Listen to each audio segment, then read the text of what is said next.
Më qeni përgjigjur ftesës tonë. Që që deni, javën e kalume ka ndodhur një prej zhvillimeve më të rëndësishme në drejtimin krejtësisht gabum sipas leximit tonë politik. Ajo është kapja e Këshillit Prokurorial nga lëvizja vetëvendosje. Sa herë që e dëgjoni një zyrtar të vetëvendosjes apo ai që është në pushtet nga vetëvendosja, duke e uru një proces në sektor të pavarur të kësaj shoqërie apo shteti, aty është e qartë sepse lëvizja vetëvendosje e ka kapur atë. Ju e dini që çdo zhvillim në Këshillin Prokurorial të Kosovës është sulmuar nga ministra, nga kryeministri, nga presidentja, nga kryetari i kuvendit në vazhdimsi. Hera e parë dhe vetëm që e mbështeten ishte zgjedhja e kryetarit të ri të Këshillit apo kryesuesit të ri të Këshillit Prokurorial. Pse është i rëndësishëm ky vendim? Këshilli Prokurorial i ka dy elemente thelbësore, të cilat janë të dëshiruar të kontrollohen nga vetëvendosja. E para e organizon procesin e zgjedhjes së kryeprokurorit. Siç edhe e dini që 4 vite Kosova është pa kryeprokuror për herë të parë në historinë e tyre këtij institucioni, për shkak se kryeministri Albin Kurti ka dalë në kuvendin e Kosovës dhe ka deklaruar publikisht që nuk do të zgjedhet personi i cili është rekrutuar gjatë një procesi në Këshillin Prokurorial.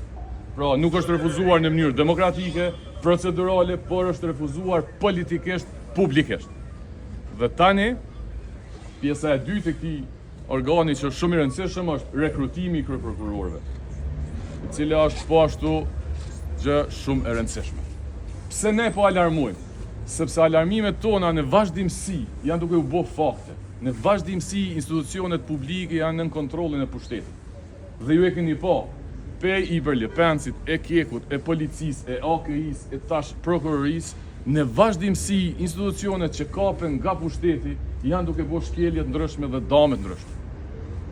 Pra, kjo nuk është thjesht një kritikë sipërfaqësore, po ky është një shqetësim serioz me atë që po ndodh. Dhe kjo e merr një peshë edhe më të madhe në kontekstin politik të cilin po ndodhemi. Zgjedhja e një presidenti që është me vullën e vetëvendosjes, ashtu siç po pretendon vetëvendosja ta bëj, do të jetë hallka e fundit e cila e legjitimon çdo vendim të Këshillit Prokurorial. Qoftë zgjedhjen e prokurorëve, qoftë zgjedhjen e kryeprokurorit e të ngjashme. Ju e dini që pa dekretimin e presidentit këto gjëra nuk mund të ndodhin. Arsyeja kryesore pse Albin Kurti e don presidentin e vet është me zgjedh kryeprokurorin për 7 vite. Sepse organi akuzës është i mungu.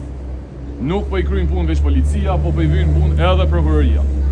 Dhe e fundit, duke zgjedhur presidentin, do ta ketë mundësinë me i dekretu edhe gjyqtarët e gjykatës kushtetuese. Në këtë mënyrë rrumbullaksohen dy institucione në kapjen e vetëvendosjes.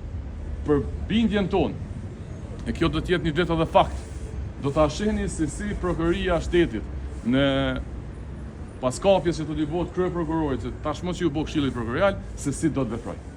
Ky nuk është çështje e dëshirave të Albin Kurtit. Ky është model politik i cili përcjellet në krejt vendet me karakterin ideologjik që ka vetëvendosja. Sa më herët që vëjdisohem, aq më të vogla janë pasojat. Nëse ne dojmë me prit që vetëm kur ka pasoja, pastaj të veprojmë, do të jetë shumë më e kushtueshme për ne. Prandaj bëj thirrje të gjithëve që janë të interesuar për shtet demokratik, funksional, organe të pavarura, të reagojnë me kohë dhe të kundërshtojnë dhe të parandalojnë një kapje të tillë.